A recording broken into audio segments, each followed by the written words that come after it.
Milo, is that you? There, I think I got it.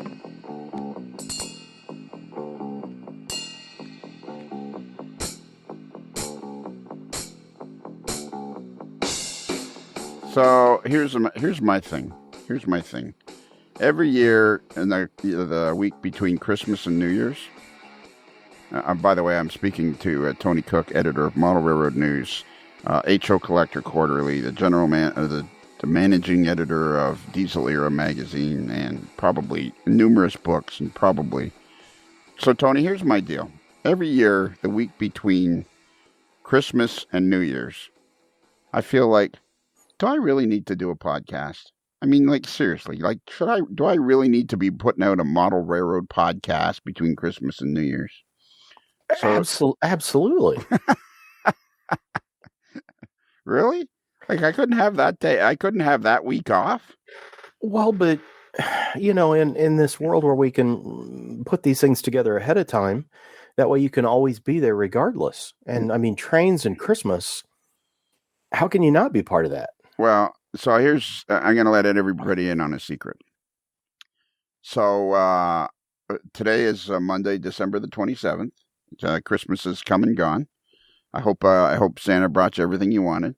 I'm sure you are probably right now even, you may be on your way back, or you're either still at your parents' place or you're on your way back. And I'm hoping that your mom knitted you a pair of socks or something like that. And so I thought, this year, you and I are always off the air talking about all sorts of things, TV. And then one day, I either dreamt it or I actually had this thought when I was thinking about you, because, of course, I think about you many times a day. I wonder if there's ever a Christmas episode of Super Train. Oh, wow. And who else would I ask? But you probably got pretty much. How long was it on for? 13 weeks or something? Well, there's the first and sad bit of evidence that I would have to provide you on this question you're asking. While they were shooting episodes of Super Train at the end of 1978, when it would have been about Christmas time, the show premieres in January 79 and is gone. Well, first run episodes end in May of 79, and then they ran some repeats through July. So sadly, Santa and the reindeer never got to land on top of Super Train and deliver gifts. So there was never a Super Train Christmas episode? No. Out of the wonderful 9 episodes produced at a staggering amount of money, no Christmas. In fact, no holidays in general. Okay, so all right, so that's a bit of a disappointment, because I was kind of thinking you could almost make a whole show out of you describing the Super Train Christmas episode. It shows you how much pre-show research we do. All right, let me try another one. Petticoat Junction. It was all about the cannonball. The cannonball, the Hooterville Cannonball. Yes, the fantastic Petticoat Junction has at least 2. The first one, Cannonball Christmas, is 1963, and that's very early in the show's run. In fact, that's a black and white episode, which is only a couple seasons, although CBS was late to go to color. But I think that's first or second season, and it is, that awful Homer Bedloe that owns the railroad. What is the initials of it's on the Tyco steam locomotive. I'm trying to think what it's like, the F, D, and W, or CF, and it's CF and W. And I don't know if they say what it is. But anyway, he's going to stop the cannonball. No more trains past Mr. Drucker's store. No more stops at the Shady Rest to, see Uncle Joe and the Bradley girls. No, that the cannonball is going to stop. And they were just about to go on their caroling journey and handing out gifts when this news comes down. So they go to Homer Bedloe, who has an office with, I think he has a couple of American Flyer or Lionel F3s on his desk, and beg him to save the cannonball and bring him to Hooterville and show him that rural merriment that really was all over CBS in prime time for a decade or more. And, it's irresistible. Who can say no to a world that's, Mayberry and Green Acres and Hooterville, and the guy's heart melts, and suddenly he lets a cannonball stay until 1966 is a Santa Claus special, and then they do about the same exact thing, but it's in color that time. Huh. So there you go. 63 and 66 Petticoat Junction did indeed have Christmas-themed episodes. Thank goodness. I didn't know that NBC was late to the party as far as color goes. Oh, CBS. Or CBS. They were late to the party as far as color goes. Both CBS and NBC were experimenting and developing color. NBC, of course, owned by RCA, so they had a big arm there. And I forget, CBS had labs too, and like Columbia Records and things with CBS. CBS's color, they tried it at first, and it didn't pan out or wasn't as compatible with black and white for older sets, and NBC won out for color. And NBC's first all-color season is 65.6, and CBS is right behind, and ABC was always kind of a poor network in those days, but they do get there eventually. But yeah, NBC was the forerunner of color. How late in the how do you remember the first color set that your parents got? I do remember us having black and white, but I don't remember when we got color. I think it was one of those big, like 25-inch console Magnavox or RCA sets, with the wood grain cabinet and the little speakers, or they had the little fake doors with handles on them. Those things were huge. They were about 6 feet across. Oh yeah, and about 2.5 feet deep. The size of a good shelf layout. Exactly. We used to have. There was this old guy. I think his name was John, because they were always blowing tubes. Yep. You turn it on one day and everybody's blue or green, and it's like, uh-oh. And he would come and had his little box of stuff and would take the back off the TV. And, I always got to sit there for, what does it look like now? It's like, well, now everything's kind of sideways. Okay, what does it look like now? Oh, I can't see anything now, but I can hear people. And then, you get the right tube and it's like, oh, good, it's set. I mean, can you imagine? Think of the stuff we used to go through. Now we just hit a button and we don't think about it, and it's high definition and the size of our walls. The first TV I ever remember us having was a 19-inch TV, black and white portable. That's the first remembrance. And I guess that was like the early 60s anyways. That was the first TV I remember. But then I remember color coming in, and of course it was never right anyways. And now that I'm thinking of that, for some reason or other, whenever I think of the early days in my homestead, and I start thinking of the TV, I always think of my dad got into home movies. And he had this bar. You had to have this bar that went on top of the camera with these lights that were just you touch the curtain, you'd set the whole house on fire. A set of like 3 or 4 floodlights. Literally would. Don't set that down, you'll burn a hole in the couch. I can remember they were so friggin' hot, and everybody, every home movie from that era is people squinting. Yes. Oh, I think the younger generation can't appreciate that. They've never had a world where it was like I grew up in the St. Louis market. 5 was our NBC affiliate, and they had a really good signal. At least where I was, we were a little bit north of St. Louis over on the Illinois side. 4 was okay. 2 was ABC and terrible, and 4 was owned by CBS and still was just so. I mean, the thought of, well, some channel, like, why did you watch more NBC than? Well, because it came in better. And can you imagine now saying like, well, why do you watch more Hulu than Netflix? It just comes in better. So I watch more things on Hulu or something. It's like people would just look at you, and yet, it's, I don't know. And you're always playing with antennas and, it took work. In that Petticoat Junction episode, the guy that played Miss Homer Bedloe was Charles Lane. Who was the cranky old guy in just about everything. Yes, caricature type, the stuffy whatever. He could be at a country club. He could be some guy, whatever, but it would always be that Judge Smales character from like Caddyshack, the Ted Knight character. Yeah, that's what he did on every show. That's what he was. He was the cranky guy. You could do that. There were enough shows in those days. It's like, oh, this week I'm playing the cranky guy in Hazel, then I'm going over and doing a Wild Wild West where I play a cranky guy, and And then for some reason or other, Roy James was in it, who was I think he was another guy. He always played a banker type. He looked like my Uncle Alec, actually. Huh.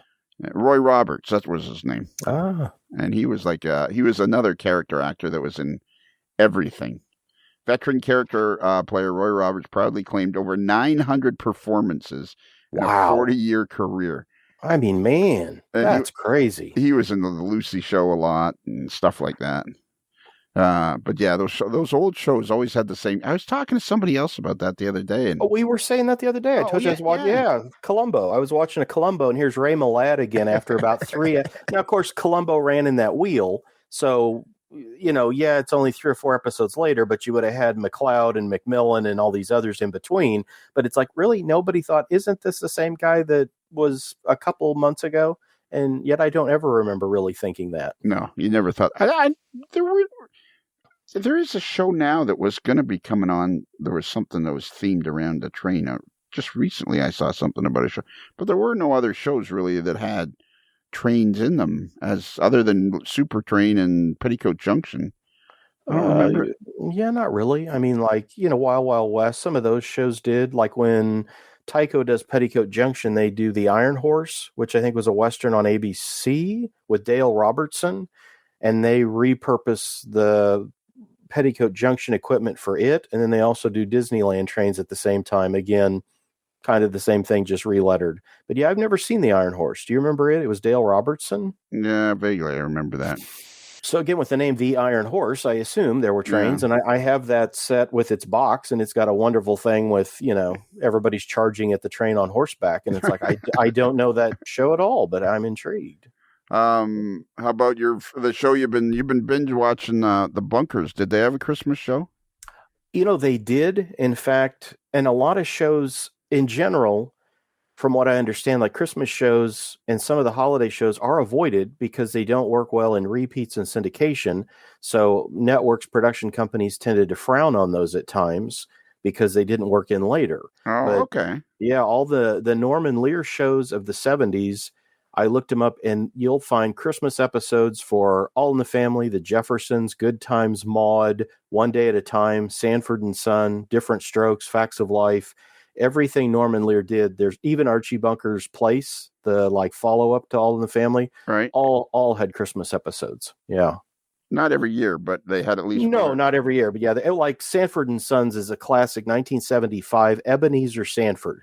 And it's the takeoff on a Christmas Carol, where you're visited by, they have a dream, or what I mean. And how fantastic is that to get to play either It's a Wonderful Life or Christmas Carol story with your characters? So tons of shows did that, and that one has a great. Remember, LaWanda Page played Aunt Esther, that was always fighting with Sanford. Yes, they'd have the.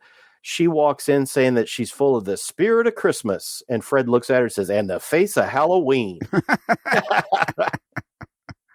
So the All in the Family one, somehow the Jeffersons were involved in that. I seem to remember. Do you remember? That was before the spinoff. Yeah. And I watched that this summer when I was binge watching All in the Family's on, I think, the IMDb channel on Amazon Prime. So you can watch it kind of for free with some commercials put in it. And yeah, this was just before the Jeffersons spinoff. And I think Archie Bunker finds out he's not getting his Christmas bonus, but has done something squirrely with money that everyone figures out, but he doesn't want to admit what he did. And I can't remember what it is. Like he says, he's not buying anybody gifts, but then they either found out he lost money at the track or he did this or that with, it's like, well, where'd that money come from? And yeah, somehow the Jeffersons are in that episode too. Okay. Yeah. Yeah. All in the Family. Every time I think about All in the Family, I'm thinking that show wouldn't last 30 seconds in today's world. And how did we get to this point where we're not allowed to have commentary anymore? Well, and the odd thing about it, that was its whole point. Yeah. Is that it was putting a mirror to that kind of, racism, bigotry, whatever they were tackling. And yet now it is kind of this gasp of, and I don't know, it's hard to really gauge that, but the pendulum kind of swings back and forth. But yeah, it's interesting to think that CBS had all that on in the early 70s, and today watching some of those All in the Families, I just thought, wow, this would be a firestorm on social media for having run some of this. But yeah, and what was the George, and what was the mother's name? George on Jefferson. Oh my gosh, Wheezy, George and Wheezy, but their son's name was Lionel. Yeah. In fact, that's how I used to. You occasionally run into people that are not trained people, and they'll say, "Oh, like my grandfather had trains. He had Lionel trains."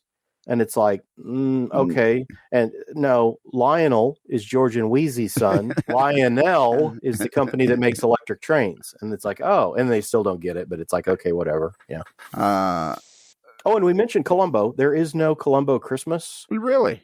No, there was a series of paperbacks. As again, here's another lost art. Do you remember when like popular TV shows would have those little like pulp paperbacks you could buy at like pharmacies or department stores that were kind of episodes of the show, but they weren't. They would just have people write things that, like, there's a series of Dallas ones. I've seen them for like Emergency and those kind of shows. There was a Columbo series of novels in '72, and one of them is called The Christmas Caper. But yeah, but that's as close as it got, I guess. The Christmas Caper. Yeah, and I don't know. Yeah, I can't elaborate more beyond it. I know that was. Yeah. I wonder how many shows. Really, how many TV Christmas shows were based on Scrooge? I mean, pretty much every Christmas show was based on Scrooge. I mean, I think as I say, that's the quintessential, hey, we want to do a Christmas show. And really there's two things. There's a takeoff of Scrooge, Christmas Carol, It's a Wonderful Life, or you do the wraparound, clip shows. And that's really that's the bulk of, if it's a Christmas show, it's probably one of the two. Like, I think one of my favorites is 1986's It's a Wonderful Job on Moonlighting. Really? Sybil Shepherd makes everyone at the Blue Moon Agency stay and work through Christmas because they have a case they have to solve. And of course, everyone is mean to her, and Bruce Willis gets to, cut up and make comments at her. And then she has the typical dream where she's visited and shown what her life would be like. And, it's very sobering because they show Sybil, her character, Maddie Hayes, as this down and out person that didn't take over the Blue Moon Agency. And she's sitting at a bar in the one scene and she says, "What's wrong?" It's like, "Well, you didn't do this. And, this is what's happened to you." So what 1980s washed up was, she was not in a designer dress, no shoulder pads. Her hair was a little flat, not as foofy and styled. I mean, she was literally living in a refrigerator box. But she still looked great, What was that show called again? Moonlighting. You remember it? Right. Yeah. Bruce Willis and Sybil Shepherd, ABC. Yeah. That was like, what years was that? It's like 84 to maybe 87, and gets a couple seasons out. And then the two of them fight to the point that ABC can barely get half the show orders each season. And yeah, they were literally fighting in real life. Yeah. And then they make the classic TV mistake of either getting married or having a baby. And that one, they end up sleeping together. And I can't remember I don't think they get married. But again, it's like, okay, magic's gone. And the show, gone. Yeah. After that, yeah. I mean, they had a mega hit. They could have gone on for years like that. And what a fun show. It had such good writing. And they played a lot of like 60s music and things. And that was a fun show. And literally kind of missing now. Yeah, I'm surprised it's like not on at all. And then, of course, like you say, the shoulder pads, those were huge. Oh, the 80s. Speaking of that, there's no Dallas Christmas show. And I don't know Dynasty, because I don't know Dynasty. But Dallas never did. The Ewings, they had lots of weddings where they would dunk people in the pool and that kind of things. And I don't really remember well, they'd have some birthdays, I think. But yeah, Christmas never happened at South Fork. So there's no Christmas Dallas. There was no even... See, that's kind of what I'm talking about with the podcast. I mean, it really doesn't... The podcast never really gets that Christmas feel. So, I mean, with Dallas, it's like, you got JR who's just, crushing everybody in the world of finance. And then what do they all take, a ceasefire or something? And poor Cliff Barnes actually gets to... he gives Cliff a gift card for the local Wendy's or something. They send him a fruit cake the shape of an oil rig. Yeah, fruit cake. Sorry, no. And there are, there's a lot of shows, I guess, again, like that never touch upon some of those big things. But yeah, it is weird. And I remember reading that on some Dallas fan page some years ago of somebody saying, like, how come it was never Christmas or Thanksgiving at, for the Ewings? It's like, I don't know. But yeah, they never did. They could have pulled off Thanksgiving, I think. That would have been That would have been good. Yeah. Yeah, that would have been... the fighting at the dinner table, that would have been perfect. That would have been great. Every year they could have done that. Never gotten tired of it. Well, do you know one of your favorite shows that has a Christmas episode that I can't believe you've not asked yet? Green Acres? Yes. Really? 13th episode of the 66-67 season. Sam Drucker is selling artificial Christmas trees that squirt genuine spruce spray and ooze fake sap out of their trunks. And poor Oliver is horrified because he's out here in the country and wants an authentic Christmas, and he wants to chop down a tree and finds out he has to get a permit to do it from somebody. From Mr. Kimball. Oh, yes, yeah, to chop down the tree. And I think it has flashbacks to them being in New York, where he talks about how, Christmas in the country would be so nice compared to in the city. And I think that one, I remember looking it up on something, and the quote from Lisa, that she makes hot cakes, fruits cakes. Because remember how she hot cakes, fruits cakes. Yeah, it's a classic. That would be a good one. I was watching Green Acres there a few weeks ago, and it was one show I watched, and I realized by the time I got to the end of it, and I think I was watching it on Hulu actually, but by the time I got to the end of it, I realized the show literally was about nothing. And I'm thinking to myself, that must have been where Jerry Seinfeld got the idea, because I kept waiting and that show was literally about nothing. It was hilarious. It was absolutely hilarious. I'm trying to think I can't remember what the theme was, because it was about nothing. And I remember getting to the end and thinking, well, it was about nothing.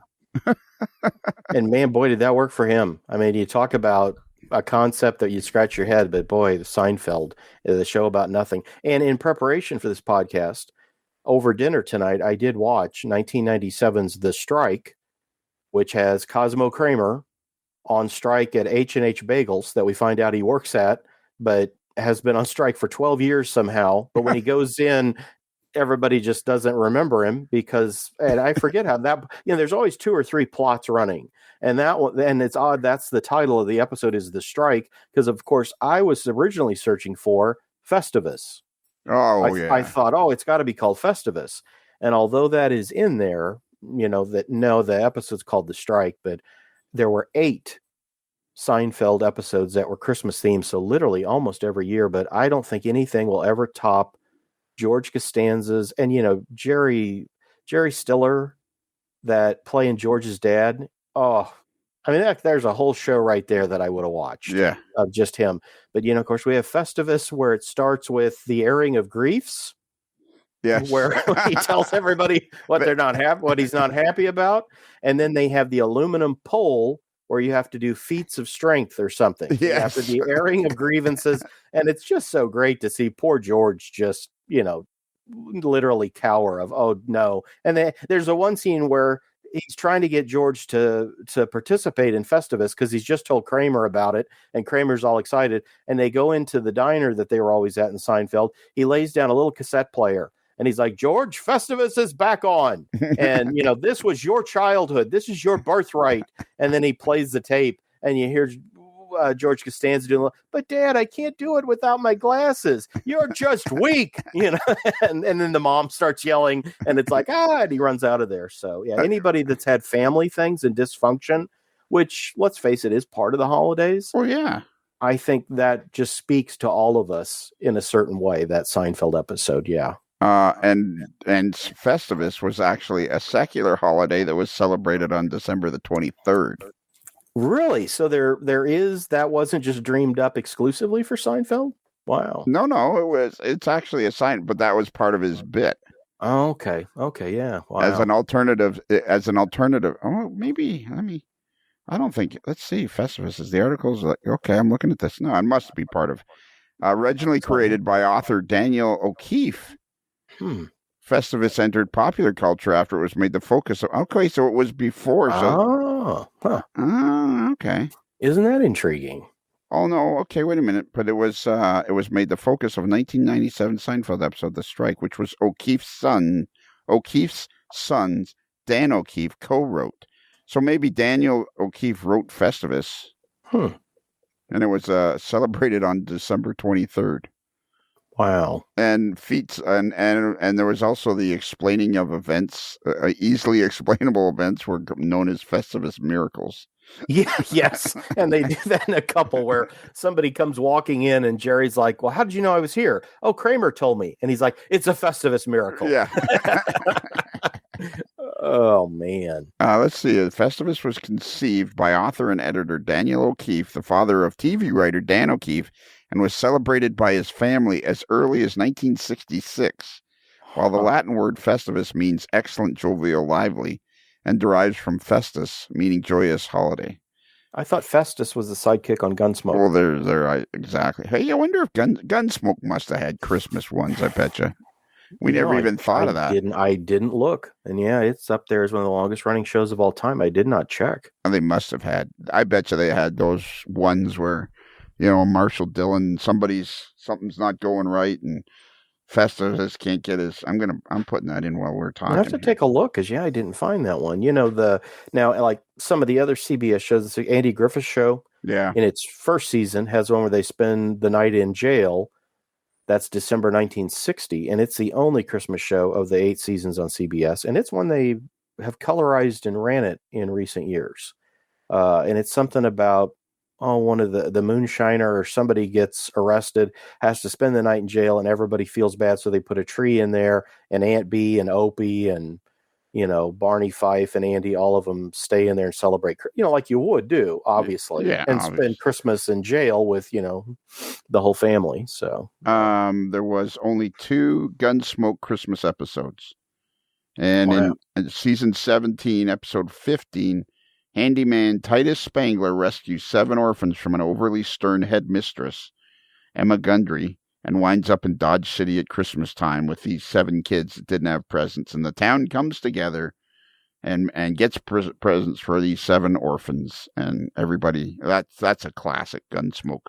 Well, and there you go. There is another well-used trope, is helping orphans, making Christmas for somebody that never, that kind of thing. In fact, that's that girl, December of 1966, in her first season, Christmas and the Hard Luck Kid, is Marlo Thomas when she was a teacher. And I never knew this. We know her as Anne Marie, the wannabe actress who's always getting these funny temporary jobs while she's waiting for her big break, and she's forever engaged to Donald to get married, blah, blah, blah, and lives in New York. And this one, she talks about she was a teacher at some school and didn't go home for Christmas because there was some kid that was an orphan there that she stayed and helped. And I don't think I've seen all of That Girls, but that doesn't ring a bell. I don't remember that episode, so I'll have to look that up. Jack Elam played Titus Spangler in the Gunsmoke episode. Oh, no, there's a great character actor. Oh, yeah. Isn't he the one guy that rides in the back of the ambulance in Cannonball Run? Yep. Yeah. Oh, fantastic. He was the best. Another guy that made the rounds. Oh, definitely. Yeah. And the thing on That Girl that I didn't realize, the Mary Tyler Moore Show, also in its first season, has an episode called Christmas and the Hard Luck Kid Part 2. And I remember seeing that one time, like when I got the DVD, and I thought, why is it Part 2? Where's Part 1? And this is the first season, so it could, why is it Part 2? And it wasn't till doing research for the podcast here that I realized, they were playing, I guess, and it's the same thing where Mary stays because there's something going on at WJM, and I guess everyone else has vacation time, but she's got to stay and keep the TV stuff going or whatever. And so she doesn't get to have Christmas or go to her family or anything. And it's the same story and called Christmas and the Hard Luck Kid too. So that's interesting that 2 different shows not related to each other played that same title for an episode. Right. Yeah. Gunsmoke had 2. The 12th episode in the inaugural season of Gunsmoke. The episode is full drama, shows a relationship between Chester and his brother. Blah, blah, blah. Chester is concerned when his nomadic and uncivilized brother pays a Christmas visit to Dodge. And because Dennis Weaver was in before Festus, wasn't he? I think so. Yeah, I think because remember, Gunsmoke goes back to CBS Radio, and in its early days is like a half-hour black and white show, and then goes color in an hour, and like makes it to like 75 or 6 and literally started, in the 40s on radio. So I don't know. There were a lot of shows that ported over from radio to TV, But as far as like making it beyond the 1950s, I think that's almost a record that show makes it into the mid 70s. And yet it's a radio show originally. So Gunsmoke's first Christmas episode was in the first season. And then they didn't do another one for 17 years. Wow. And then by that time, though, do you notice how at the end of Gunsmoke, there was a lot more touchy-feely, warm stuff. And, you know, a lot of the episodes were just the goodness of mankind rather than, you know, the Wild West stuff. Yeah, it was a different pace. And like, that's really the only Gunsmoke I know, because that's what I watched as a little kid in the early 70s. My grandmother always watched it. And I want to say it was on CBS Tuesday or Wednesday nights, like started prime time at 8, which was 7 our time central. And that's so all I know is those kind of everybody's a little too old and the show's a little long in the tooth Gunsmokes. But yeah. Yeah, their show was a little long in the tooth. They just kept it going because people were watching. Yeah, it's amazing. Yeah. Speaking of Festivus, there was a sad knockoff in the 9th episode of the 2nd season of 30 Rock, and they called it Ludachristmas. Oh, I have it on my list. It's got comedy legend Buck Henry.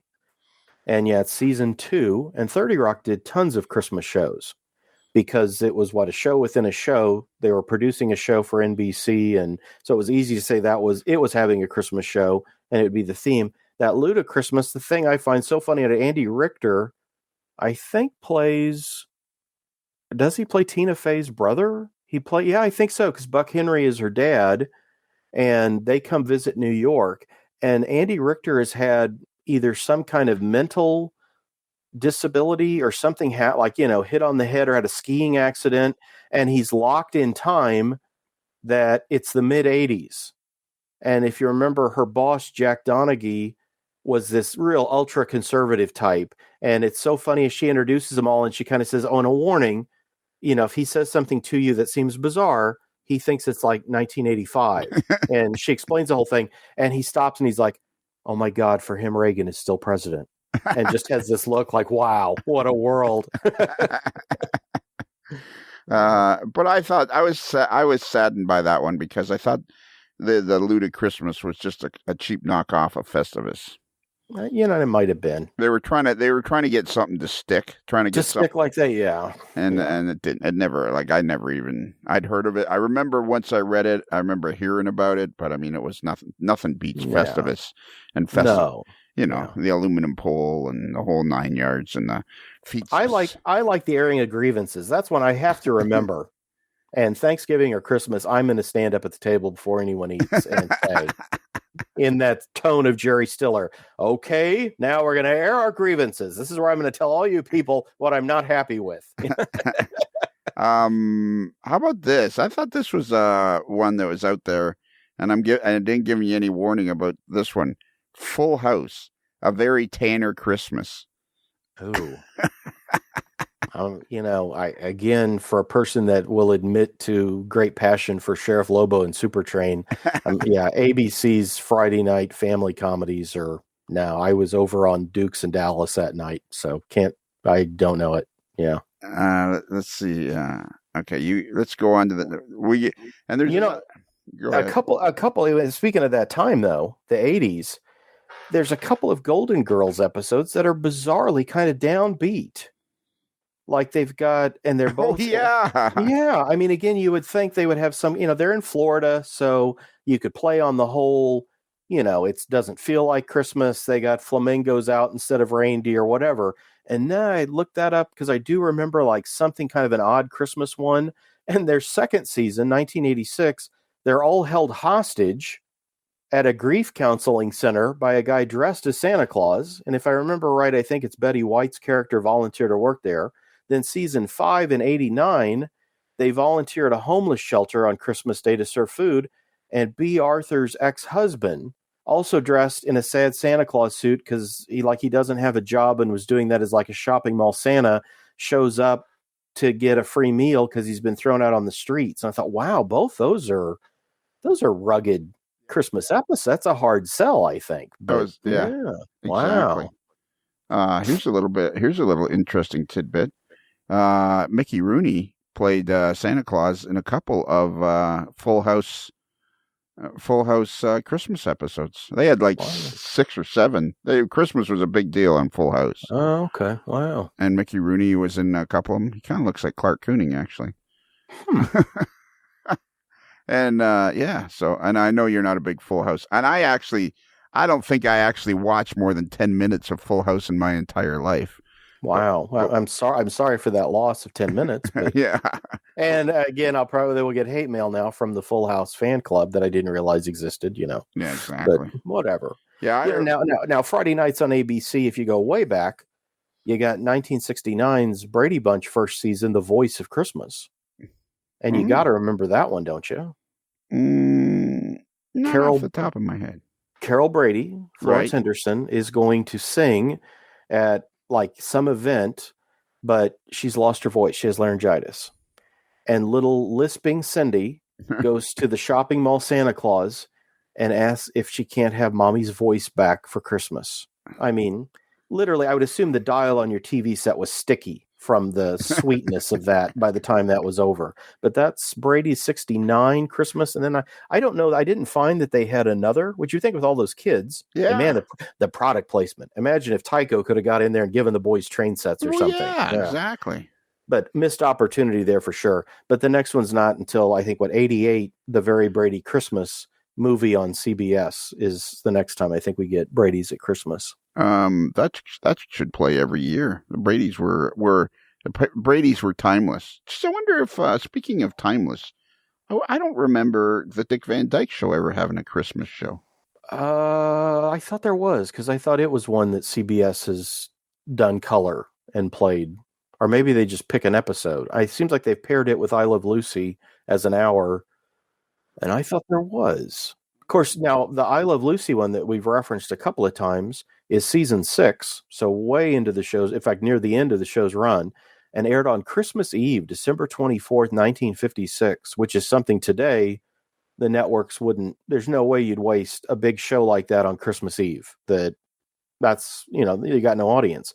But it aired Christmas Eve of 56, and it is, in TV history, the first ever wraparound show, which is everybody has, and that's for the clip show of where everybody sits down at the table and says, "Oh, remember when we all went to the Grand Canyon? I remember that time when this happened." And it's the first ever where they do all the flashbacks, and it was turned into color around 1990, and I think CBS still runs it about annually. And its big reason for coming back was it was never in reruns. So until like home video or this 1990 bring back from CBS, it was an episode that you couldn't see in reruns. Again, because it was Christmas, they just took it out of the package.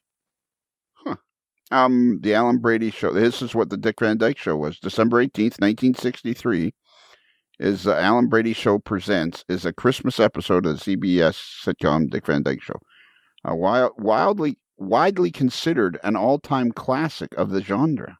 Oh. It premiered as the 13th episode in the show's 3rd season. It was said to be a welcome break from the demands of a weekly sitcom. At first, it seems like a downer of a Christmas. The staff is stuck making a Christmas special for the Alan Brady Show instead of spending the time enjoying themselves. But once the Petrie's friends and family offer to help, some things take shape. The whole cast cuts loose and has fun in a series of in-show comedic skits and musical numbers. See, I was never a big fan of that when the Dick Van Dyke Show would do these, Rosemary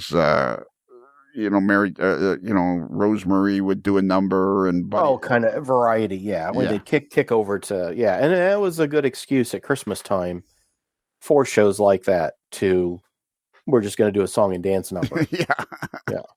I was never a big fan of that. Did you? And that's both of.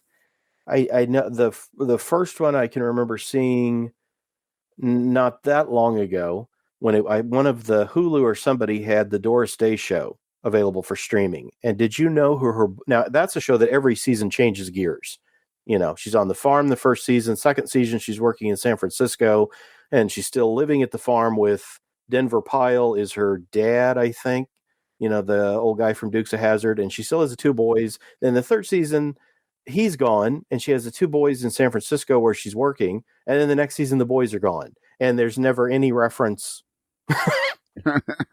just they kept redoing the show each year, and that's how it was. But that second season, Rose Marie was a regular on the show as a secretary, and her boss is McLean Stevenson for the magazine like Today's World or something. And they're both like down in the dumps again because they don't have family at Christmas or something. And she invites him out to the farm, and that stops, and she sings songs from her 1964 Christmas album. And then I think they do the same thing like another couple years in a row. But so, yeah, that's kind of the typical of, well, let's just do a filler here and we'll sing a couple. So when do we get to that? When do we have a podcast where we say we were going to talk about this, but instead I'm just going to sing a couple songs and tap dance for a while and we're done? I think that's what we're doing now. I'm pretty sure that's what this is. Is that what this is? Yeah, because it's you and I having fun talking about something we like to do, and it's like, well, let's just make this a podcast. You don't think that people will put this down as this is where a modeler's life jumps the shark? No, I don't think so. I hope not, because this isn't This is our Christmas special. It is, yeah. Yeah, and it's and how about MASH? They had the second Christmas episode. They only had 2. And this was the 14th episode of the show's 7th season. And it was Dear Sis, a sadly typical Sunday Mass attendance-wise. Father Mulcahy writes his sister, Catherine, briefly lamenting the loss of a nun with a terrific hook shot in the basketball. Recognizing that Christmas will long pass by the time Army Mail delivers this message, Mulcahy can only speak of his present day, which consists of trying to gain some Christmas cheer, blah, blah, blah, blah, blah. But the MASH would have been ideal. Oh, yeah. I kind of forgotten that character. What was that? William Christopher, I think, was the actor. Yeah.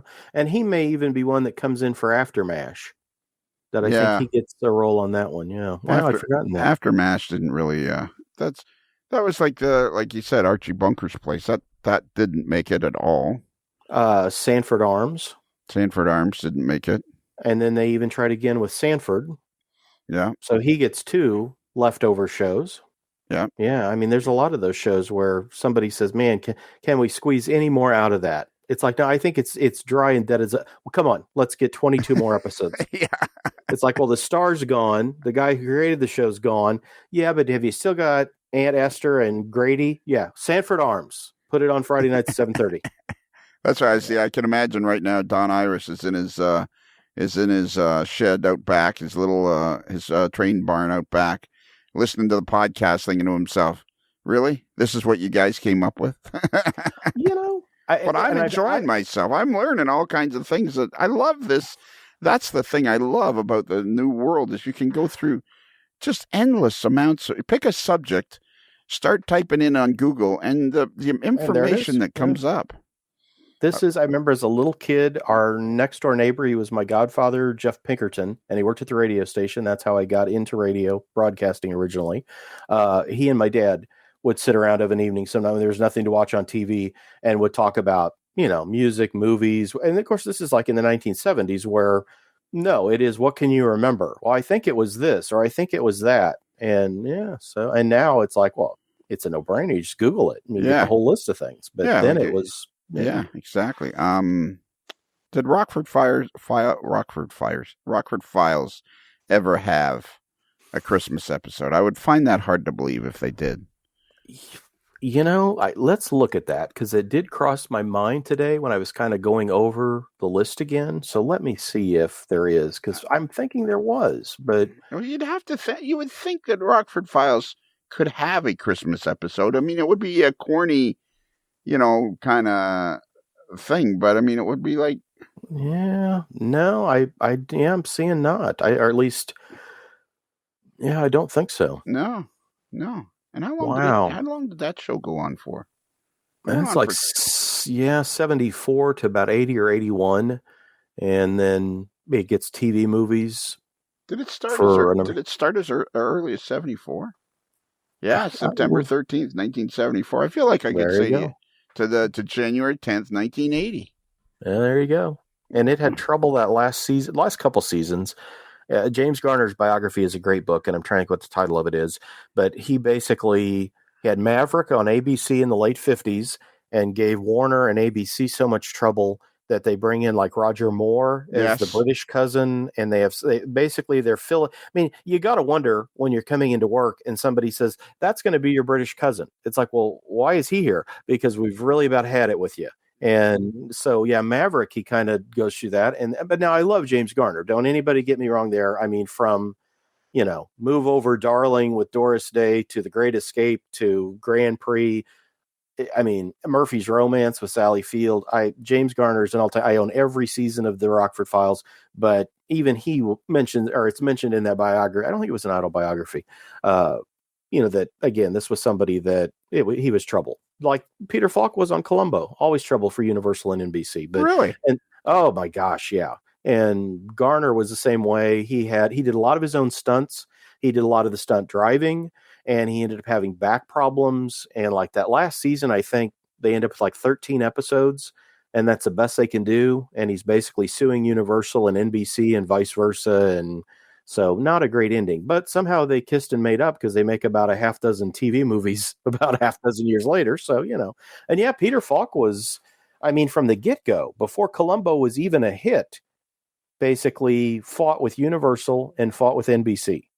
To the point that there were seasons that either or both would say, all right, next year it is McMillan and Wife and McLeod, but we're finding something else for Columbo. We're not dealing with this anymore. And it's odd because that wheel was originally designed around Rock Hudson because they got this superstar to do a TV show. And, 1970, 71, Rock was still, he had just done like Ice Station Zebra. So the whole big lure was, wow, we're going to have Rock Hudson on a TV show. And McLeod and Columbo were just kind of like, oh, Rock won't do 22 or 24 episodes, but he'll agree to do like 6 TV movies. So we'll get these other guys to fill in. And that was the NBC mystery movie wheel. And then Columbo takes off because it's such a fantastic show. And Peter Falk, of course, Peter Falk probably came to Columbo after those fabulous men in their driving machines. What was that movie called? He had done some things, but I didn't think he was that big a star. I just read a book, The Columbo File, that kind of details the whole history. But yeah, Levinson and Link that created the show, and they did a lot of those kind of shows for TV. They basically leave after the first season because they can't deal with it. Stephen Bochco that does like Hill Street Blues and other things comes in and tries to work. But yeah, Peter Falk literally just fought tooth and nail with NB every year. More money, I won't come back, and better scripts, all that. But the proof's there on film that, man, Columbo's miles ahead of McLeod or McMillan. Yeah, and McMillan and Wife was an okay show. I remember watching it, and it was watchable. And McLeod was watchable. But you're right, Columbo seemed to be just that one notch above. And I mean, you can watch Columbo now, any episode of Columbo now, and it's still watchable. Exactly. I mean, and again, I have all those, and I just watched a McMillan and Wife recently. And again, it's not bad, but it is kind of that meh. Whereas Columbo is like that finely crafted watch that is just fun to see the moving parts and that it all works so well, that it goes together. The actors are great. I mean, yeah, I don't think there's an episode of Columbo that's disappointing. That its worst is better than many shows' best. So yeah. James Garner, after 8 episodes in the first season, they brought in Jack Kelly to play his brother Bart. So James Garner played Brett. And Jack Kelly came in to play his brother Bart. So then it was like kind of, they alternated week from week. And then the third season was when they brought in Roger Moore, who was Bo Maverick. Yeah. And then after that, they brought in a Garner lookalike, Robert Colbert, who replaced Moore, and he was Brent Maverick. Wow.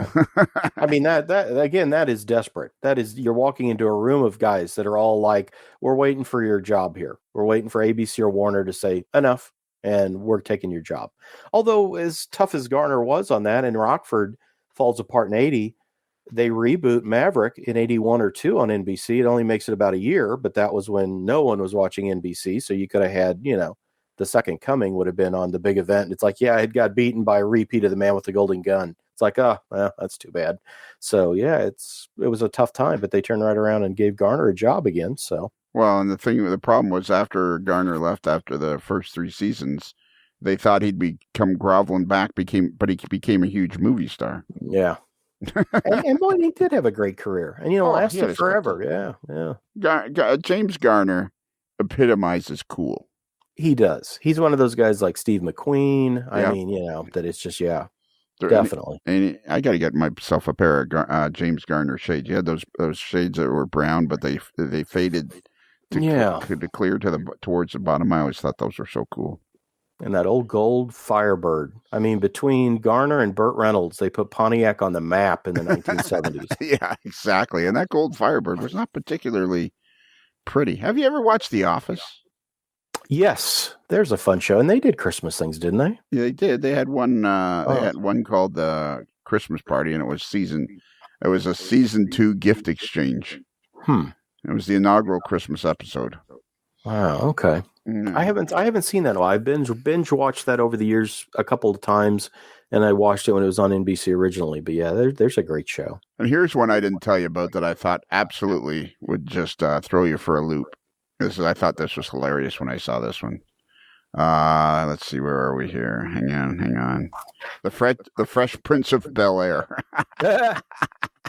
And it was boxer professional boxer Evander Holyfield guest starred as himself in the very first Christmas episode of the Fresh Prince of Bel-Air. Wow. That's another show I never watched. I didn't watch it either. Yeah, and I think they're rebooting it or trying to do something, either HBO Max or Netflix or something. And I don't know it. I know they're like lately they've been trying to reboot a lot of shows, and I'm thinking surely there must be more ideas out there other than just to start going through the junk drawer of old shows and say, well, hey, let's try the Fresh Prince again, because all those shows that were successful. I mean, the Fresh Prince. No, that was Julia Child on PBS, where she'd show you how to cook chicken. And I don't know. You'd think there'd been a Christmas episode there, like a ham or something, but I don't know if the French Chef has a Christmas episode. I just had this flashback. I was just thinking about Christmases past, and I remember when I was a kid, I wanted a tape recorder. I just absolutely wanted a tape recorder. I was convinced if I bugged my dad long enough and hard enough, he would get me a tape recorder. And I didn't. Did it happen? And no, it didn't. Was this audio tape? Yeah, it was reel to reel back then. Oh, wow. Yeah. And I was like, Dad, I want on a tape recorder. And he'd keep going like, what for? That's kind of the answer I got to a VCR. Yeah, late 70s, I wanted a VCR something fierce. And it was, like, why? What would you record? What would you keep? What would you rewatch?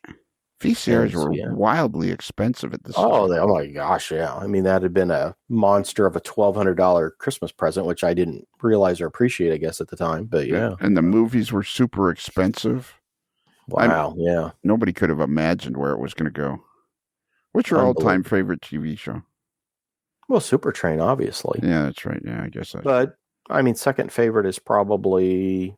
BJ and the Bear or Dallas. Yeah. Oh, yeah. What about BJ and the Bear? Did it have a Christmas episode? Did we talk about that? We didn't talk about that.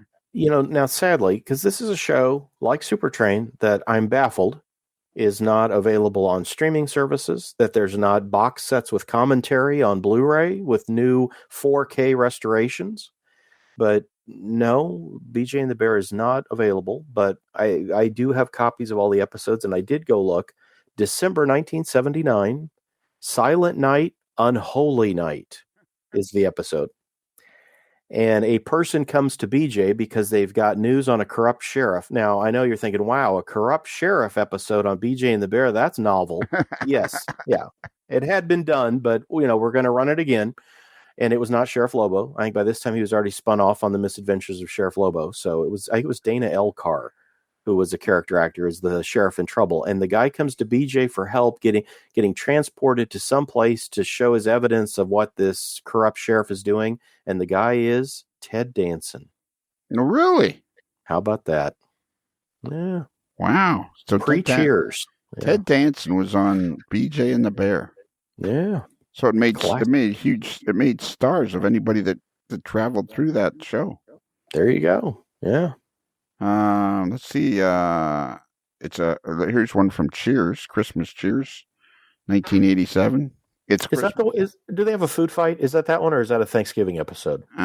Fraser is an anti-Christmas bah humbug mood, much to Lilith's chagrin. Again, everybody's in a bother. Most of the show start out. Norm has a part-time job he fails to mention, and Cliff is collecting food for the needy all in an effort to win a trip to Disney World. Woody and Sam, and of course Rebecca. What was the name? Rebecca has Carla, Woody, and Sam all working Christmas Eve as she. Carla doesn't mind the extra money. Woody isn't going to Hanover, so he doesn't mind, and Sam hates working what he considers the holiday. When it's close to closing time on Christmas Eve, Carla, Woody, and Sam decide to exchange their gifts with each other.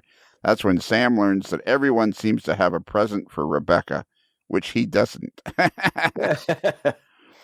And then, of course, in turn, Rebecca always has a blah, blah, blah.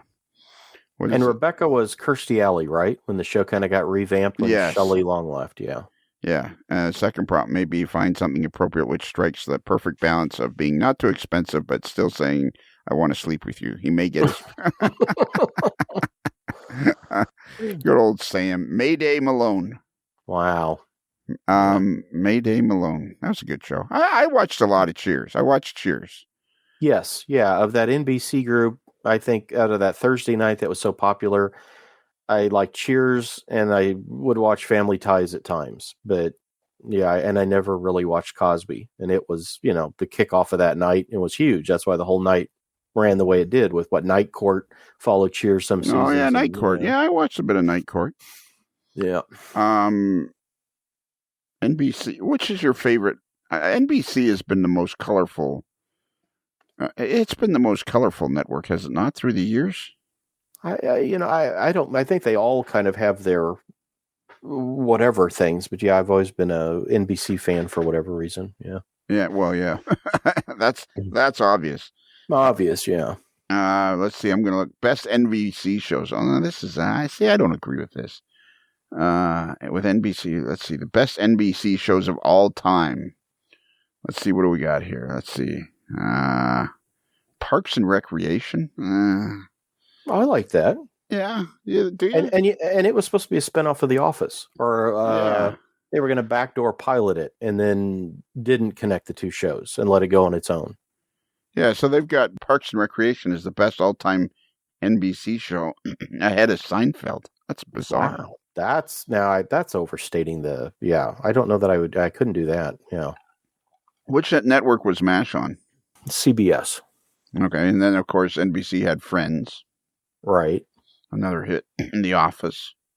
Again, that's a kind of perpetual Thursday night that could not be beat. That in the mid '80s, when Grant Tinker took over the network from Fred Silverman, that Thursday night hit with Cosby, Family Ties, Cheers. And Cheers, like some of those weren't on those nights, and their first seasons are not good, but somehow they got them all to Thursday night at some point with St. Elsewhere in the last slot at 10 Eastern. And that Thursday night took off and basically created the must-see TV that then morphs into, I guess, what is it? After Cosby's run, is it Friends and then Seinfeld, or Seinfeld and then Seinfeld, then Friends? And then like 30 Rock to a lesser extent, or Parks and Rec had that. But yeah, The Office, probably more so after Friends, I think, takes over that slot. But yeah, if you get that kickoff slot on Thursday night, on NBC, that's good, or has been for a lot. They got a show listed here, number 5, called Community. I don't even know what that show is. A sitcom that I think wasn't Chevy Chase in it at first. It's about teachers at a community college, and I thought it only made it a couple of years, and then maybe went to like first run Netflix or something. They got it listed ahead of Frasier. That's bizarre. I mean, come on. Oh, and like NBC, where's Bonanza? Where's the Dean Martin Show? Where's Star Trek? I watched the Bonanza the other day. It was watchable. Of course, and they've had Saturday Night Live all those years. Oh, yeah. Well, have we run out of things to talk about? I think I still have. I have 2 left on my list, and one is probably, I guess, today's longest running show of all time. And its first episode is Christmas. From the Fox network back when they only ran a couple of nights a week. Oh, yeah. The Simpsons. Their first episode, Christmas of '89, is Simpsons roasting on an open fire, where I think Bart wants a dog, and it's Santa's little helper that's like a dog from the racetrack or something like that. And I remember that. That was their first episode? That is, they'd been the shorts on the Tracy Ullman show, the variety show. They did bumpers coming in and out of commercials. But the first 30-minute on their own show is 1989's Simpsons Roasting on an Open Fire. And how wild is that to think that show is still on Fox? Yes. And literally, 89. Wow. And the voice of Bart Simpson is a woman. Mm-hmm. Yeah. What's her? Let's see. Let me something. Angela Cartwright. Nancy Cartwright. Nancy Cartwright. One of them is Bart's voice, and the other is the girl from Lost in Space. So yeah, I've gotten that right or wrong someplace there. And my other last show is, and I don't know if you watch it. It's an FX show. It's Always Sunny in Philadelphia. Have you ever seen it? I think I maybe seen it once. I really like it. It's one I've watched some of those episodes a half dozen times. No joke. Really? And they have a very sunny Christmas from November of 2009. I think it's maybe an hour-long one. And that's a fun show, but very crude. But again, a good show. It's Always Sunny in Philadelphia. Yeah, FX. I think there's a new season of it playing. It's in its 15th season. They added Danny DeVito in the second season as one of the two of the kids' dad. And they run a bar in Philadelphia called Patty's Pub. Yeah. Really? Okay. It's on. I think all of it is on Hulu. You can start back at the first season. All I had. Wow. All I had to type in was "It's," and it was the first thing that came up. Wow, it must be popular. Holy mackerel! It's Always Sunny in Philadelphia, as sometimes abbreviated. It's Always Sunny is an American sitcom that premiered on FX in 2005, moved to FXX, beginning in the 9th season, whatever that is. Created by blah, blah, blah. The series' 14th season concluded on November. The 15th season, the series was renewed for a 15th season in May of 2020, making it the longest-running live-action comedy series in American television history, replacing The Adventures of Ozzie and Harriet. Geez, wow. Ozzie and Harriet must have had a Christmas show. Oh, they had to have a Christmas show. I know there's a great one with trains. Well, there you go. One of the boys either was going to sell their trains or somebody wanted to buy their trains, and they said they didn't play with them. And Ozzie decides he can't give them up. He wants them, and he goes to a hobby shop, and it's early mid-50s, and like the die-cast metal Tyco Shark in HO is sitting behind the counter in the hobby shop, along with like Lionel and other stuff. It's like, wow, that'd be so awesome. Yeah. The Busy Christmas, would that have been it? I don't know if it's a Christmas episode. I think it is literally a train episode. Really? Ozzie and Harriet had a train episode. I vaguely remember that. I'm going to put that in. Let me hang on here now. I'm putting that in. I'm looking. That is huge. If I can find that. Ozzie and Harriet. The Adventures. The Electric Train. October 1952. And It's even, I don't know that it's a legal copy of it. It may be in public domain. I don't think it is. But YouTube, I think there's copies of the full episode. And yeah, it's a fun watch because he at least twice goes into, and it's a full hobby shop with like ships, planes, rockets, all that stuff. But just the glances we get of the stuff on display is just like, oh, wow, look at all that. So yeah, that's worth looking up. Well, yeah, no kidding. Let's see, radio downloads. Blah blah blah. Electric. You put in electric trains and it comes up. ABC. This is a radio version, and it's Ozzie's Electric Trains. The Nelson's Den isn't exactly a beehive of activity this afternoon. Ricky is stretched out on the floor. David's lounging on the couch, and even Ozzie is slumped in the armchair. Everyone is at loose ends on what to do until the train set falls out of the closet. Wow. Now, see, who would have the trains in their closet? I got trains in my dining room. I got trains in my guest bedroom. I got trains in my TV room, my office. I don't think I have any trains packed away anywhere. But I got them out every place. Ozzie Nelson pretty much ran that show. I wonder if he was a model railroader. I've never heard that, but yeah, you got to wonder. You got to wonder. That's like on one night. Well, they actually used the cover of. They used the cover of Model Railroader that I was on, that me and my family and I were on, the cover of Model Railroader, and they used that on the David Letterman show one night. Are you serious? I am serious. Wow. Why? What was it? I forget what the bit was, but somehow the bit involved a running back from the Tampa Bay Buccaneers. And it was just like, it was on for, it was part of a, 7 things you might be a something or other if. And one of the bits was the running back somehow it involved the running back of the Tampa Bay Buccaneers and the cover that I was on with the family of Model Railroader, and because somebody texted, or not, they didn't text me, they called me or something pretty quickly and told me about it. Wow. And I searched and searched and searched for that, but 2 or 3 people confirmed that they'd seen it. Oh, so you've never seen it, though? I've never seen it. Wow. But the guys at MR saw it.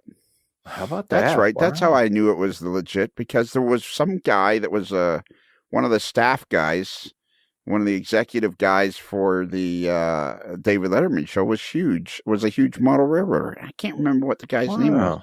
It was the ginger-haired kid.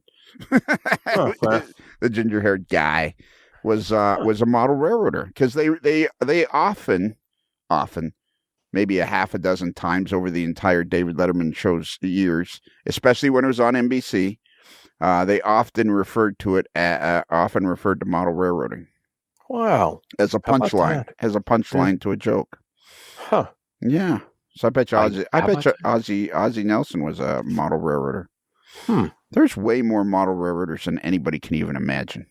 Well, like Michael Gross from Family Ties is probably, where we talk about all these like family sitcoms, is well known. Yeah. But no, it always surprises me. I'm always amazed at. And speaking of fans and this kind of stuff, I have to take a moment here, and I won't tell you who, but they're both people in the industry. I had one recently say they listened to A Modeler's Life coming and going from work, and they've mentioned the podcast you did with Gordy from the NMRA and somebody else recently, right, and how much they like your show. And then I had another person do you remember Gene Shepard that did like comedy records? Vaguely. Is he Hello Mother, Hello Fada, Here I Am at Camp Granada? Yeah, is he that guy? Yeah, I think so. I can't remember, but they talk about, I guess he had like radio or other shows where he did those kind of, comedy type talks or whatever. And somebody said, Lionel Strang reminds me of that guy that did like comedy albums. And I'm like, wow. But yeah. And the last week I've had, 2 people just in regular stuff say, oh, by the way, you got to say hey to Lionel Strang. He made me think of, and the Gene Shepard one I got to look up, because I think I do remember some of his comedy albums, and I may be wrong in saying that one like novelty song is his, but the person mentioned like he was on WOR radio out of New York and had a show where, again, it was kind of that comedy commentary stuff. Sure, yeah. Said that I always think of him when I listen to A Modeler's Life. So well, somebody else told me the other day about, it was a cousin of mine. Actually, I was at a funeral, but it was not an unhappy occasion. It was a celebration.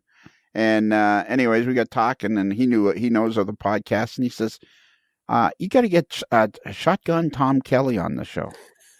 And I'm like, what?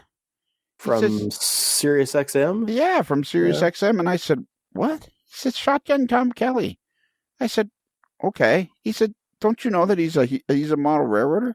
No way, really? Yeah, he's huge into it. Oh, and wow. there's a hobby store in California that he frequents. I bet you if I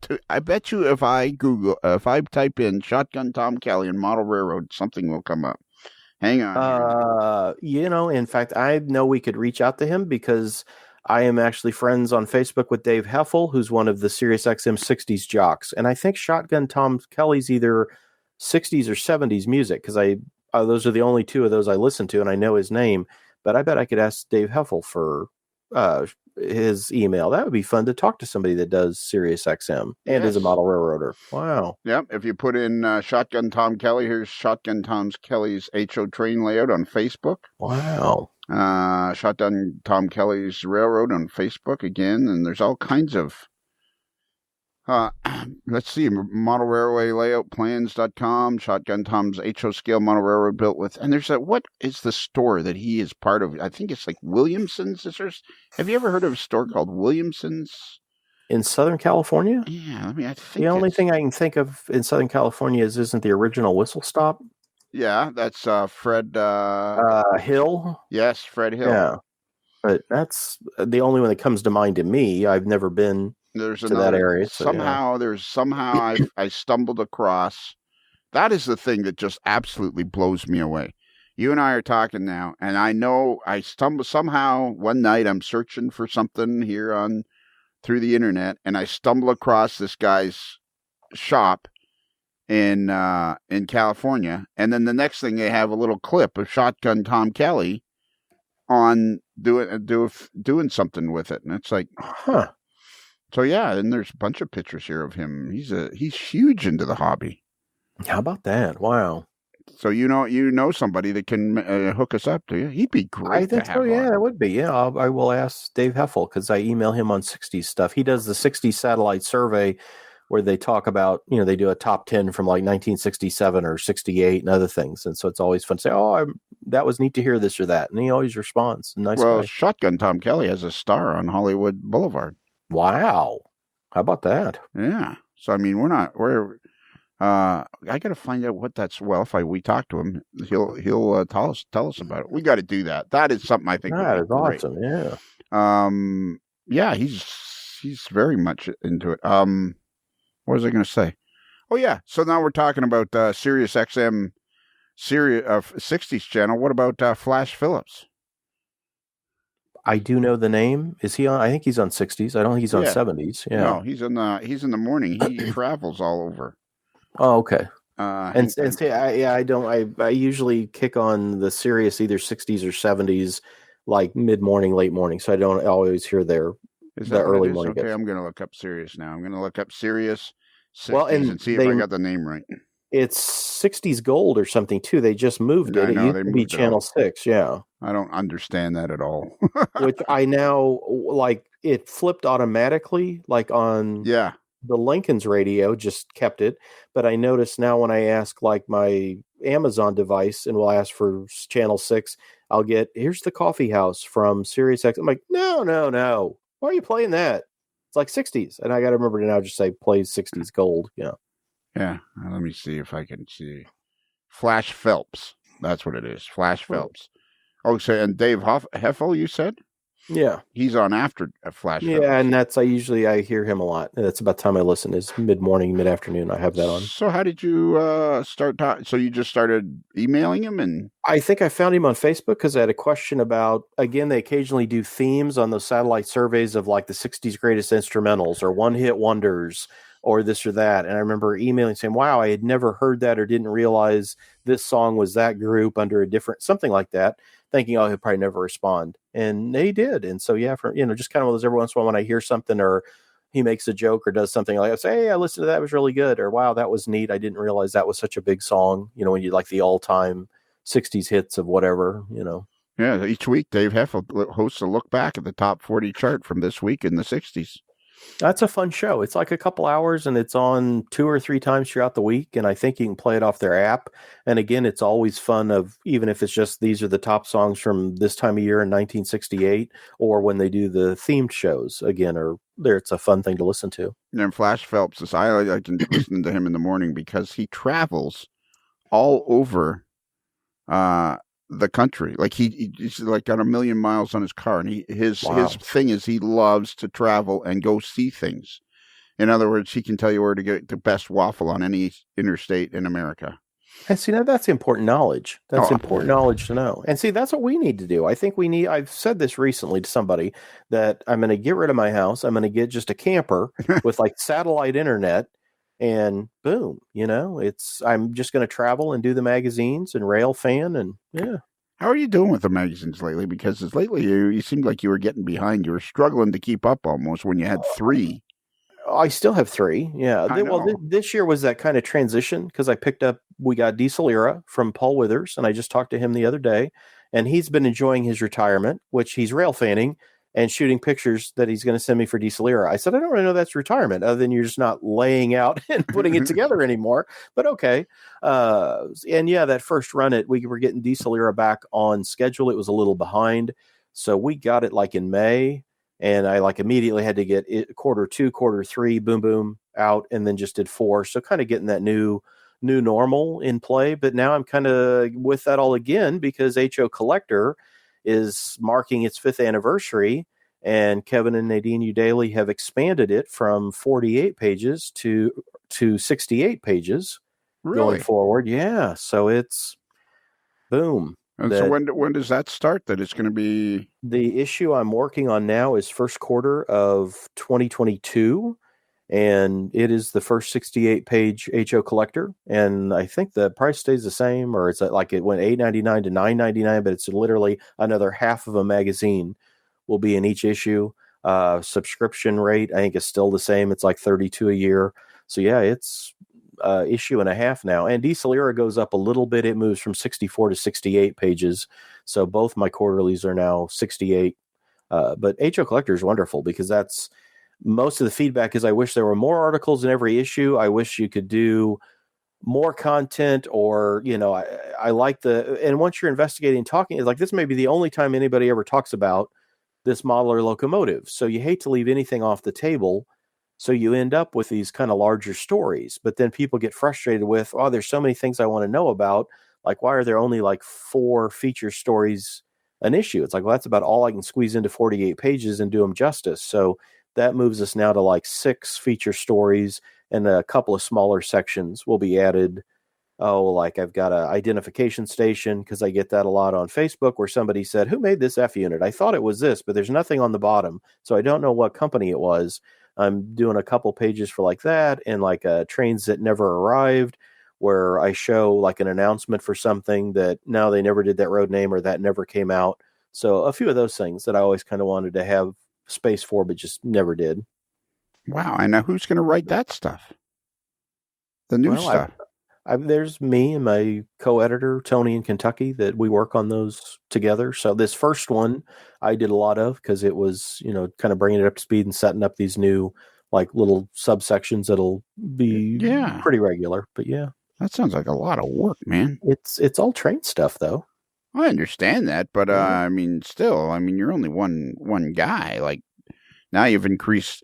You're doing another whole magazine based on the sizes you were doing before. Yeah, maybe. I really think that I'm going to get. This is the year that I think Bandit is going to learn how to start typing on the laptop that I bought him. Bandit is your Chiweenie or whatever. Yes, Chiweenie, part wiener dog, part Chihuahua. Yeah, I think this is the year that we'll start getting a little more content out of him, I hope. Yeah. You can't. So you're doing another 48 pages with both of these magazines, which they were already 48 pages. So for all intents and purposes, you've taken on another whole magazine, content-wise. Oh, that sounds a lot more than it is. Yeah. Well, it is. And how many pages is the news? It's 100 pages. It's 100 pages. And that's one of my buddy Ken Bianco, when I do this, she's like, I love getting Model Railroad news. That it's like I never miss anything to get for Train World, because I can go through he said, my dad and I fight over Model Railroad news when it comes in. I said, well, you need to get 2. You both need to subscribe. Why are you sharing one? Yeah. Okay. So these other Diesel Era and Collector Quarterly went from 48 to how many? 68. So 20 pages. For HO Collector. And Diesel Era, when we took it over, we set it at 64, and we're making it 68 just so I think that's to get it uniform with other White River, either bi-monthlies or quarterlies like Passenger Train Journal or TRP or Narrow Gauge Gazette. I'd have to look at their page counts, but I think that was kind of the goal, is a monthly is so many pages, and then the quarterlies would be, so again, it's kind of you're getting the same serving of material for whether it's a monthly or quarterly, and they weren't all uniform before this year. So, all right. So I'm under the impression that I think I understand this, that magazines, like when you increase the page count, if you do really, you can only increase it in 4s, can you not? Yeah, they're called signatures, and I think it's more than. I forget how that works. It depends on. They will print you about anything, but I think the way it comes off the press, that say I want 2 more pages, like, well, we're gonna have to charge you for 6 because we're the way it cuts and the way it goes, so you may as well take 6 more.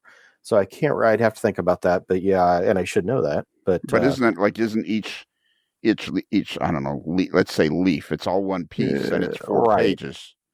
Right. Right. So then how did you end up at 100, on Model Railroad News?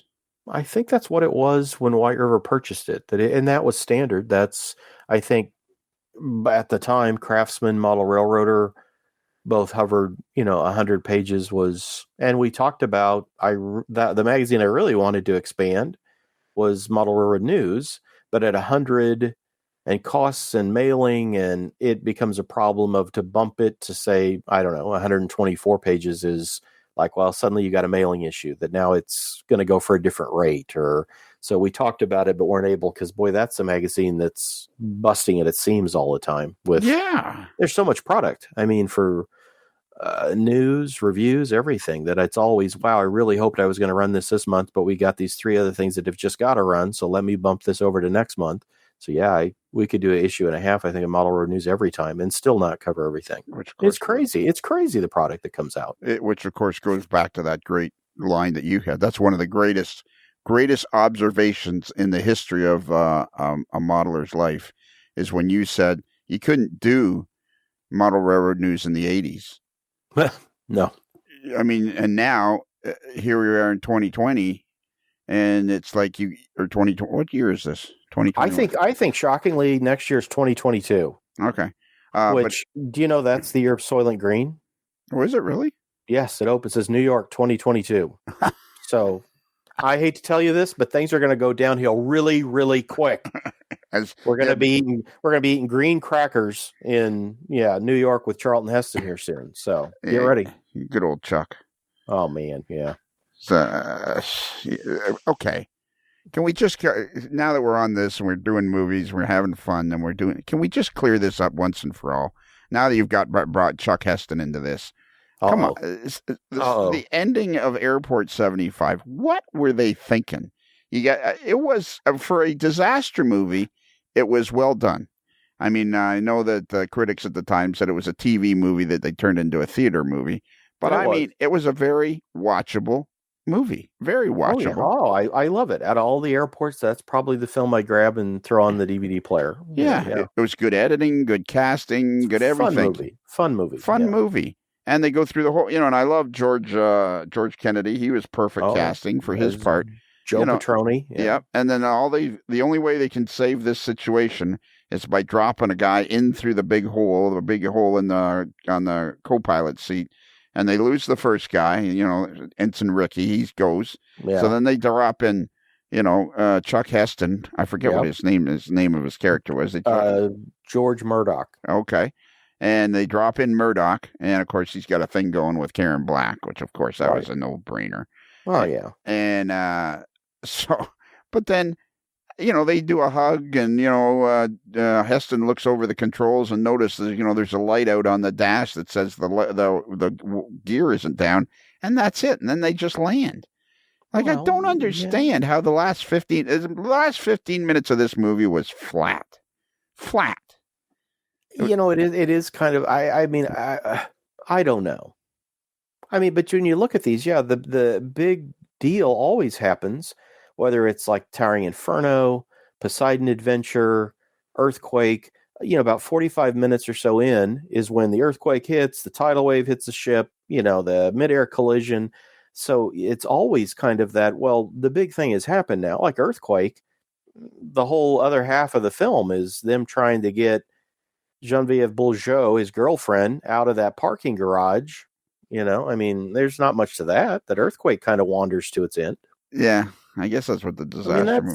That's kind of, think about it. Like Towering Inferno, they bust the water tanks up top and flood the building, and but it's real big stuff. Is the fire getting out of control? That elevator thing they try to, wire out to another building, and it doesn't make it. I mean, so all of them kind of peak in the middle, and then, wander to kind of a slow finish.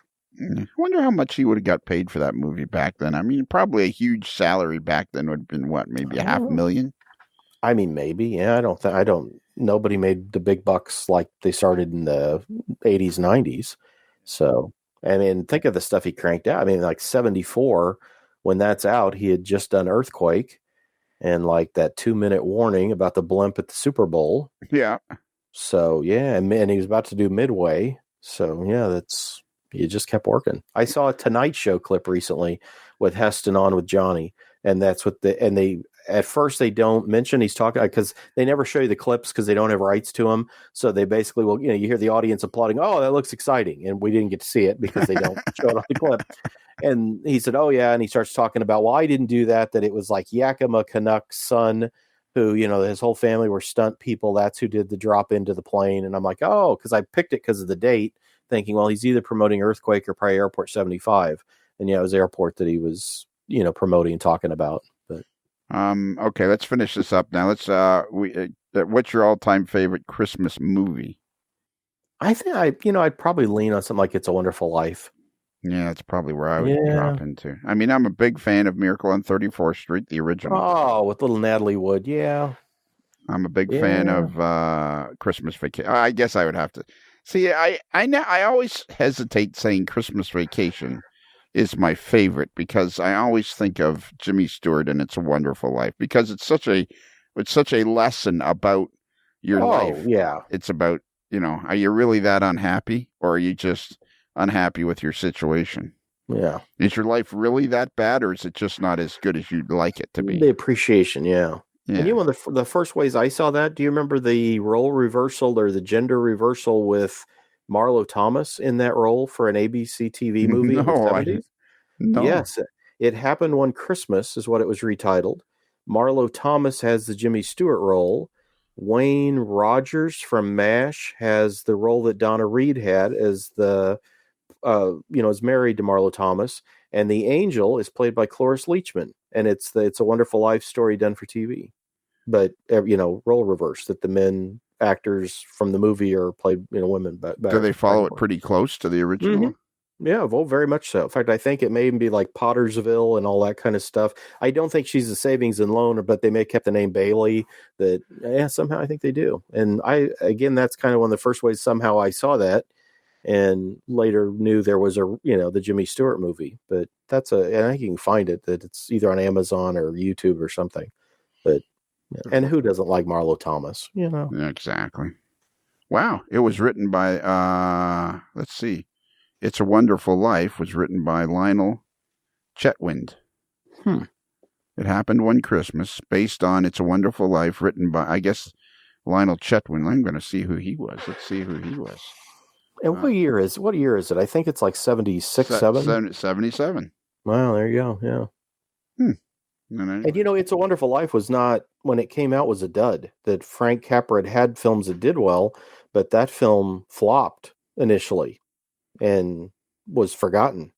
And, now it's thought of so well, but at the time it was nothing. I think all those Christmas movies from the early days were kind of forgotten. And then as movies became more available on TV, I mean, you watched all those at Christmas time. Year after year, and it kind of creates a thing for him, yeah. Lionel Chetwynd is Canadian. There you go. Wow. Okay. I think that was a fun Christmas show to do. There you go. That was very enjoyable. It's always fun to talk about those old shows and things, yeah. Oh, yeah, it's always fun. We need to do a whole show just about Rockford Files and James Garner. Man, that guy was cool. Absolutely. I just completed my set of those on DVD that they've had them in the bins where you check out at Menards. Yeah. And they're like $4.95. How can you not buy the whole season box set for $5? Really? You get the whole season box? Whole season. And I saw them a couple times and I'm like, oh, why would I just buy season 4? And then I started seeing them at different places, like around Kansas City and St. Joe at different Menards. And it's like, well, I need to start getting these. And I ended up with 2 season 4s that I didn't realize I'd bought it twice. But yeah, I got the whole set of just digging through those big, like plastic clear bins of DVDs. Like, wow. So yeah, I have the whole Rockford collection of like 5 or 6 seasons and spent like $5 each for them. But yeah, awesome stuff. DVD, I hope, not VCR. DVD, yes. Yeah, VHS. Yeah. No VHS at Menards. Sorry. Yeah. We got to work on that Shotgun Kelly thing. Definitely, yes. I need to make a note of that. Yeah, I think we should make it a priority. Just because, and I'm sure he has many years left. But I saw on Wikipedia that he's 72, so we don't want to miss out on that opportunity. Wow. So we got to get going on that. All right. Would you like to do the email address, or should I? There is an email address if you would like to send us an electronic letter. That you can do that at modelerslife@gmail.com. That is modelerslife @gmail.com. And if you don't want to go through all the trouble of typing that out, you can go to the website, amodeler'slife.com. And in the boxes there on the landing page, you'll see send us an email. And there is the quintessential picture of an agitated mail boy. Our buddy Bruce is there. You just click on that and it will open a browser and you can write the Modeler's Life folks. And do these get read? Do we know? What floor do they go to on the building here in Busted Knuckle? I don't know where they go. The mail room's in the basement. Okay, but so they all get read. Every single one gets read. The positives and the negatives. We read them all, and we're happy to get whatever you want to send us. We're happy to get. Awesome. Huh.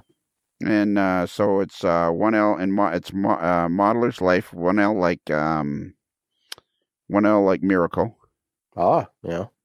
Not 2 L's like. I'm trying to think of some show we talked about tonight. No, I was going to say Hello Larry, but there'd be 3 L's there. Maybe 2 L's like, are there 2 L's in Gilligan's Island? No, there's a show that I don't think had what about Gilligan's Island? It must have had a Christmas show. I don't think so. Really? We'll have to save that for next year, but yeah, I don't think not that I can think of. All boy should have, yeah. I'm typing that in. And okay, if we're going to talk about Gilligan's Island, Can somebody please explain to me, even in the early 60s, if you're taking a 3-hour cruise, you're only going out for an hour and a half, and then you're turning around and you're coming back. So you're probably just going along the shoreline to see the sights. You're probably not even how can nobody know that there's not a storm strong enough to blow the mighty ship off course? And how far, again, if it's just 3 hours from Hawaii, like what, did they go into the Bermuda Triangle? Like, yeah, how did they get that lost? That if it's an island that close to Hawaii, and remember they listen on AM radio to stuff that we assume is coming from like Honolulu. I think there's a lot of problems here. And the other day I was hanging up clothes. I'd done laundry and I'm hanging up shirts and everything. And I'm having a conversation with Bandit, who parks himself on the bed basically all day long and does nothing. And I said, what do you think those people paid for that trip? Because you got the Howells, who we know they're loaded.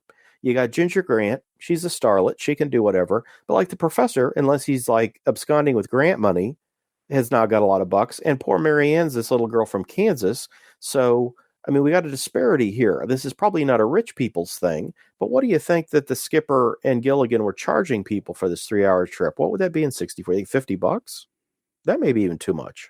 Yeah, exactly. Like I don't know. The whole thing makes no sense. The first season, December 19th, 1964, the 12th episode, it was titled Birds Gotta Fly, Fish Gotta Talk. And it is largely looked at as the Gilligan's Island only Christmas episode. And the castaways celebrate the holiday decorating a palm tree. Gilligan makes a holiday wish that they could be rescued at that moment on the radio. They hear the news that a Navy destroyer has spotted a group of castaways believed to be them. Gilligan and the skipper make a signal fire to make it easier for them to be found and start reminiscing about back to their first day on the island. In the meantime, there you go, the clips. Yeah, in the meanwhile, everybody praises Gilligan for his good cheer and waits for rescue. In turn, they share their memories of that first day. Wow. But then let's see. The real skipper returns from gathering wood in the opposite. Somehow a skipper shows up as Santa. And on Christmas Eve, everyone is disappointed and tired because they weren't rescued. The Navy rescued other castaways that had been stranded for 11 years on a different island. On Christmas Eve, everyone is disappointed and tired, but the skipper shows up as Santa and reminds them of everything for which they should be thankful for before departing. Santa reminds everybody on that they should be of the things they should be thankful for. At that moment, the real skipper returns from gathering wood in the opposite direction, filled with once more with good cheer. Everybody starts wishing each other a Merry Christmas. So actually, the real Santa was on the island. But then didn't give him a ride with the reindeer and get him off the island? Nope. Man, that's cold. That is cold, isn't it? But I guess the point was he was reminding them that they should be thankful for the fact that they survived the terrible storm that was only an hour and a half away from the island when they left to begin with. Wow. I think that what the show says to me is travel by train. There you go. We have a website that you mentioned. And if you want to... What about Christmas cash? Okay, Christmas is come and gone.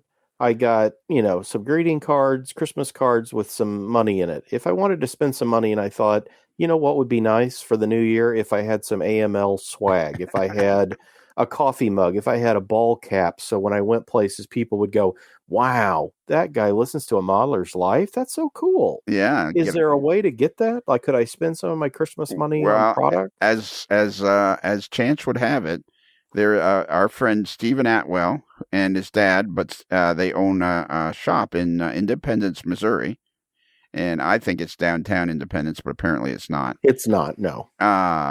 Independence, Missouri, which of course is also home to the President Truman Presidential Library. Have you ever been to that?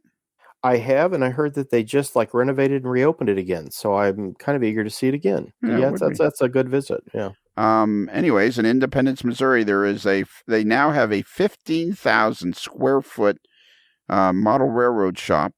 It's like being in a real live Walther's catalog. That's how cool this store is, and I can attest to that. I've been in that store when it was only about 9,000 square feet, and I couldn't take it all in.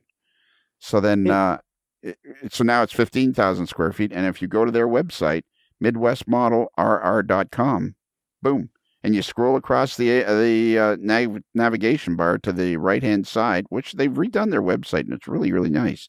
Wow. And you click on AML, boom, you are in a wonderland of AML merchandise. That's fantastic. Yep, as you mentioned, hats, hoodies, mugs, T-shirts, anything you could possibly need with AML on it is there for your... What about socks? Do we have socks yet? No, we don't have socks. That would be good. I wonder if that would be good. I wonder if you could do that. Yeah. Socks would be very good. Socks would be kind of neat. Yeah. There's a working HO layout now at Midwest. They got it going, do they? Yeah, they had the N-scale layout is over on the one side when they first moved to the bigger location, and now the new, the east side that's expanded, there's a HO railroad there. So you can see trains in operation while you're there too. I guess you're there about once a week, aren't you? Hey, what was that thing I saw you were doing there on Facebook? I saw you were doing something there at Spring Creek. I visited our buddies Jeff and Mike Zucker, and we did some videos on various new products. And Spring Creek has had that. They put those up on their Facebook page because, I'm an honorary Zucker brother. In fact, Mike or, I always confuse the two. One is the oldest and one is mom's third favorite, which there's only two of those boys. So I think it's poor Jeff has, and I said, yeah, you can't talk about your mom. She come on. But he says, yeah, I'm mom's third favorite. So now I've stepped in there saying, well, that means that I'm probably at least her first or second favorite. And so, yeah, but we did a bunch of videos, had a lot of fun. That's such a great shop. That is well worth the journey out to beautiful Deschler, Nebraska. Actually, those are two great shops within, how long does it take you to drive to Midwest Model Railroad? It's about an hour each way. And it takes you, about 4 hours to get to Spring Creek?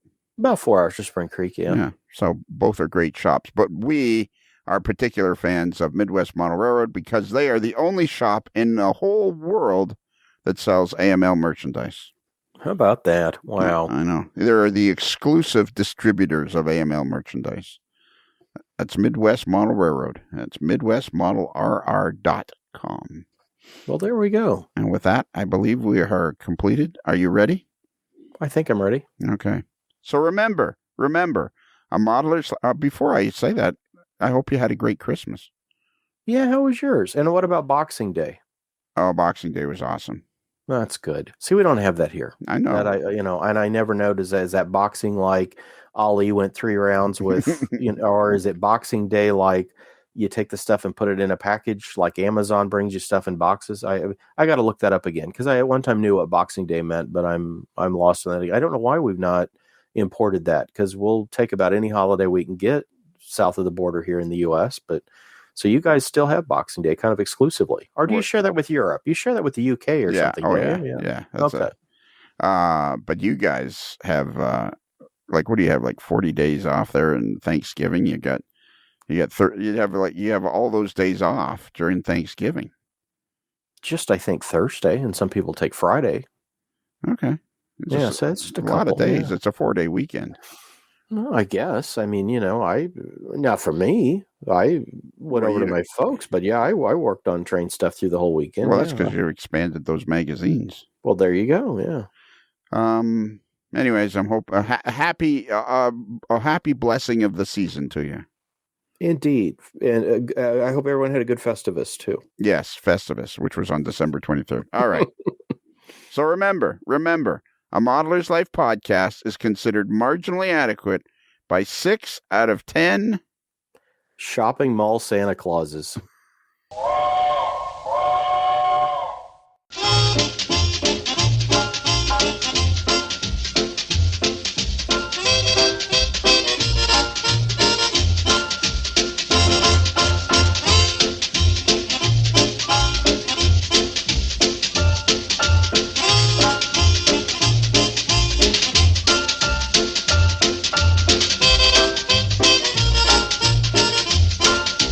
Petticoat Junction. Transportation for AML guests provided by Diamond Limousine. Diamond Limousine, where all of our vehicles are true diamonds in the rough. It's another Lincoln Homer.